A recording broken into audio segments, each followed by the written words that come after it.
So this is the bound egg. It's well removed by Dr. Shahbaz.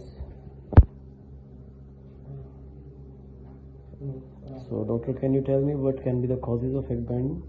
Egg binding mostly due to the big size egg, sometimes due to the low level of minerals and vitamins like calcium deficiency. These things happen due to the weak birds. Also, this thing happens. Okay, what can we do to prevent this? Reduce the light time and also give essential minerals to the bird. Okay, thank you, doctor.